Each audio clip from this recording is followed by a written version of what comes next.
We're back. It's Friday, June 27, 2025. I'm Andrew Duhan. Joined alongside me is my electric co-host. Some of you guys know him as J Ben. You can find him on X at JBen underscore flight path. If you want to talk your shit, don't play victim when he claps back. Jeff is a former radio host for 92.9 The Game in Atlanta, and he's an infamous Falcons insider. We've got another packed agenda today, so let's dive in. But before we do so, always want to give appreciation to our audience. We only go as far as you guys take us. Thank you so much for all the support you've been showing us through our journey here. This is, I believe, the 15th episode now of Flight Path, which is freaking crazy to even say that out loud. But really excited to get into this and really appreciate all your guys' support. So, Jeff, earlier this week, ESPN's Jeremy Fowler reported that former Packer cornerback and two-time All-Pro Jaire Alexander considered the Falcons prior to signing with the Ravens. Jaire is reunited with his former Louisville teammate in Lamar Jackson, and he signed a one-year deal worth $4 million with another $2 million in incentives. Do you think the Falcons lost out by not being able to close the deal with Jaire? Oh, 100%. And I don't know who it was, but I got a DM from one of the followers, one of the podcast listeners and subscribers, and he was like, man, how great is it that we almost got Jaire Alexander? And I'm like, so you're telling me you're okay with being somebody else's sloppy seconds? Right? Because that's ultimately what it comes down to. Either you can close them or you can't. Right? I don't want to hear from guys about how they were almost going to sign with Atlanta. Either you want to fucking be here or you don't. And if you don't want to be here, cool. I don't care. And when I say I don't care, I mean I don't care that they were almost going to sign with Atlanta. You didn't, and I don't need you to tell me why. I don't need for people to be excited about that. I need people to be excited that people want to be here.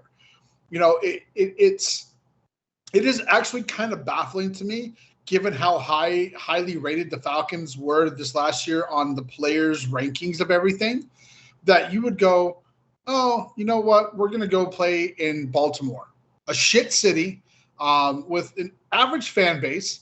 Yeah, Lamar's exciting, right? Like, I'm a Lamar fan. I get that. I get a guy that you've played with before. Maybe not, sharing a locker room, offense, defensive guys typically are separated in most locker rooms anyway. So I don't know how much that plays into it. But I do think that Lamar Jackson actually had had something more to do with this than just signing with the Ravens, right? Like, you have to believe in a guy that is a multi-time MVP. And I think right now where you're at with Lamar Jackson is where the Falcons will be in 2 or 3 years with Michael Penix, right? So while I don't give a shit that he almost signed with Atlanta, I do think that the brightest future for us is ahead with 9, because I do think that 9 is going to enter that stratosphere of the elite quarterbacks. And when you have those guys, you tend to bring in more of those higher end free agents, the guys that get cut, the guys that are looking to go win a ring because they believe in you more. And we saw that early on with Matt Ryan. You look at Tony Gonzalez, and I know he was traded and all those things, but he still wanted to be here. Michael Turner, right? Like, there's and all of a sudden I've gone completely blank. What's his name? The center from Cleveland. Alex Mack, right? Like, those were high-end guys that wanted to come to Atlanta to play with Matt Ryan because there was a belief that Matt gave them a better chance to win. So we've been there. We cycled through it, within a 5 to 6, 7 year span.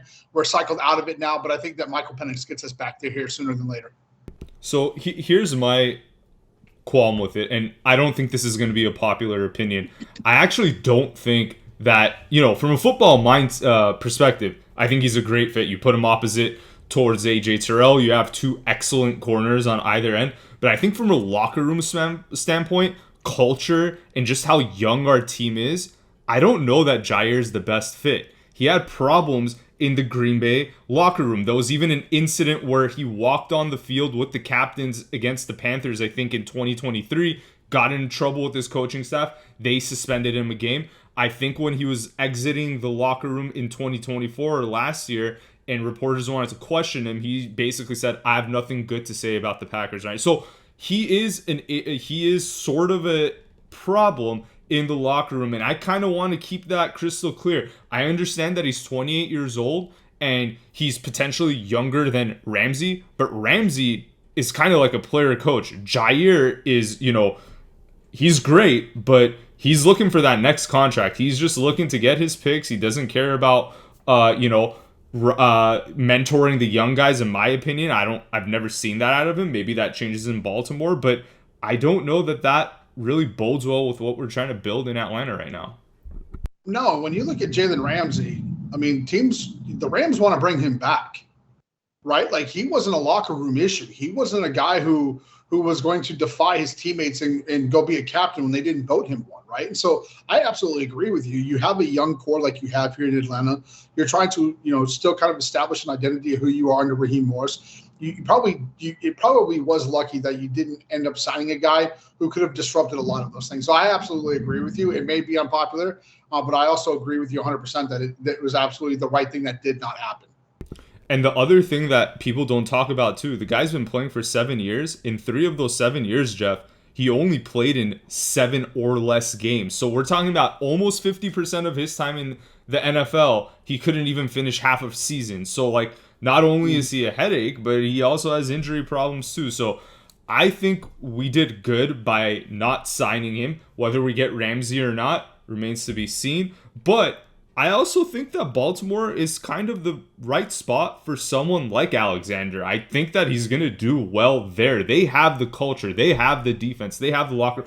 Everything's sort of established there. Now, will we get there? Maybe. But I don't know if we'll get there in 2025. And he's looking for that next deal. He's on a 1-year deal. He's 28 years old. If he screws up this season, one more injury, Jeff, vet minimums for the foreseeable future for him. Oh, yeah, 100%. I think that's also an excellent point there with Harbaugh. I mean, a guy that has been there for almost 20 years, if not 20 years. He's not going anywhere. His handprint is all over that franchise. The locker room is what it is. Lamar Jackson is the guy there. There's no determining any of that, any of those things, right? So everything, you're right, that you would need in place to take on a guy who's potentially a head case, they have. So I think it's the right fit for him. I think it's the right fit for the Ravens. I don't think it would have been the right fit for Atlanta. But then also, again, like I said, I don't want somebody who doesn't want to be here. I don't want to hear somebody, well, I almost came to, right? Like, well, I almost went to prom with the fat guy. Well, you didn't, though, right? Like, you purposely chose to go with somebody else. And so the fat guy doesn't give a shit that you didn't go to prom with him. He doesn't need post-prom excuses. So for me, like, I get it as a Falcons fan base. We're going on, 7 years of not making the playoffs. We're trying to grasp at any straws that make us feel better, kind of where we're at. And maybe we're looking for things that show us that we're heading in the right direction after, essentially 3 or 4 straight 7-win seasons, 8, whatever it is. So I understand that. I get that. But yeah, ultimately I want somebody who wants to be here. I don't want somebody who was like, well, I would have. And then, to your point, we're trying to build something here. There's nothing established. So let's bring in guys who want to help create that culture, not disrupt it. Yeah, couldn't agree with you more.